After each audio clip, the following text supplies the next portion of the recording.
So hindi ito mga bikers, babiyahe pala tayo, pa uwi na tayo, no. Dito tayo ulit sa may bunga dumaan mga bikers. Hindi na ako nadaan ng C5 mga bikers dahil matraffic masyado na doon. Kaya dito na ako nagsi-shortcut.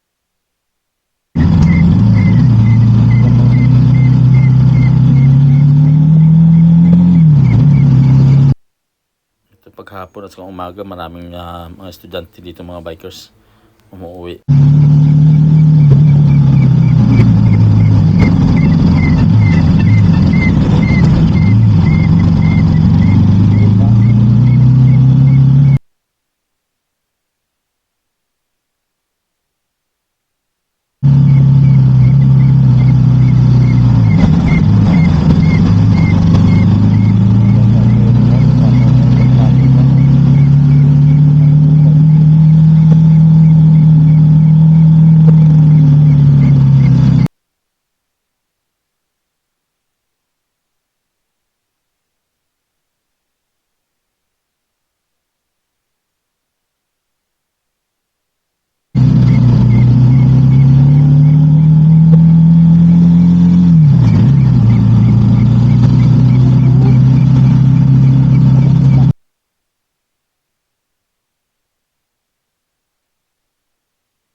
sa bandang right side mga bikers ay ito ay papuntang Show Boulevard.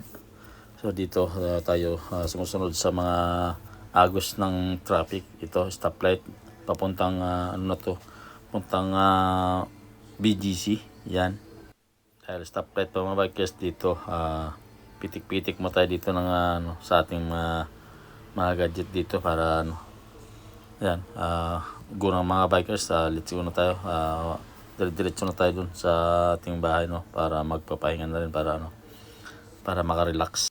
Ang bibilis talaga ng mga kasama nating riders pag arangkada gusto lipad kagad yung motor.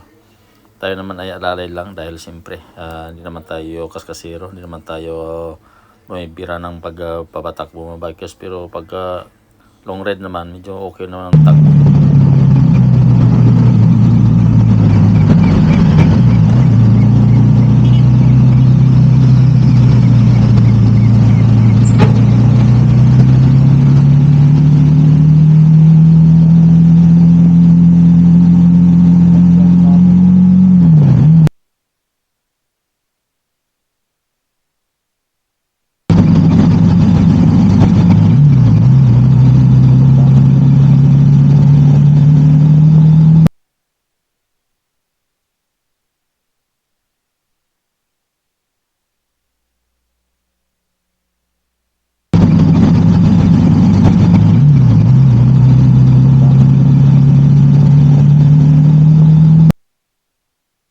So yung mga bikers, dito na tayo sa may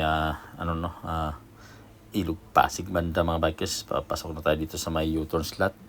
Yan, kita nyo itong U-turn slot mga bikers. Pagpasok nyo dito, yan may service road papuntang Kalayaan.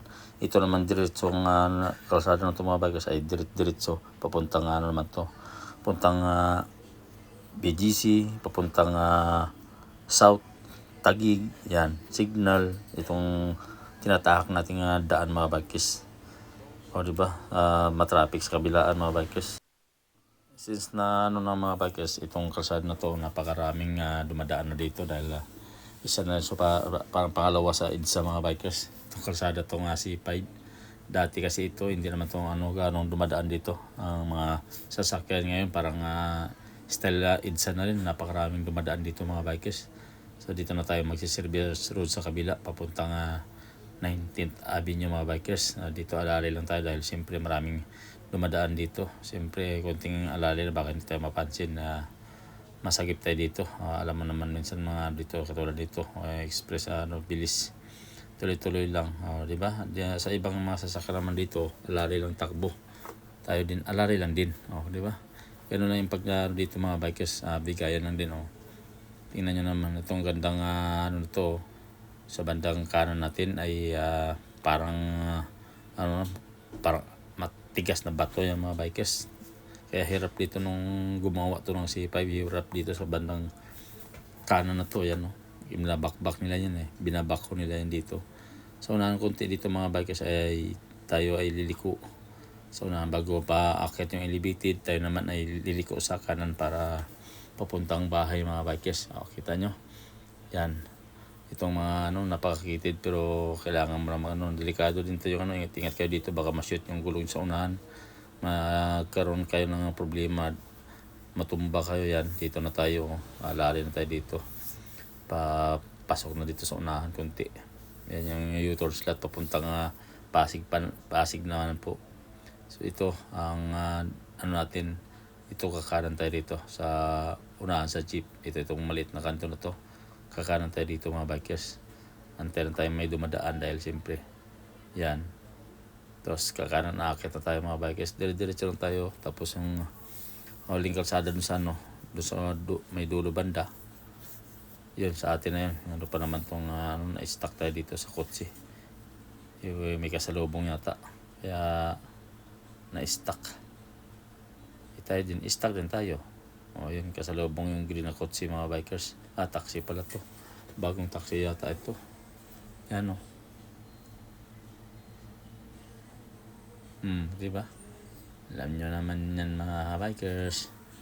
Dito malapit-lapit na tayo. Ang gamit pala natin dito ay GoPro mga bikers sa pang front cam. Ito naman yung ating Insta360, hindi naka-on. Naka-off siya. Yan, dito na tayo, malapit-lapit na tayo sa ating mga bikers, sa ating tinitirhan. Yan, sa unahan konti, dyan tayo nakatira. Paparada lang ako dito sa may ilalim ng puno, banda, tapos okay na. Oh, diba? Yan, mayroon pa nagtitinda dito ng siomay yata to. Yan, kita nyo. So yun, dito na tayo mga bikers. Yan, yung na to. Dito tayo mga parada mga bikers. So yun, hanggang dito na ating video. See you next vlog mga bikers.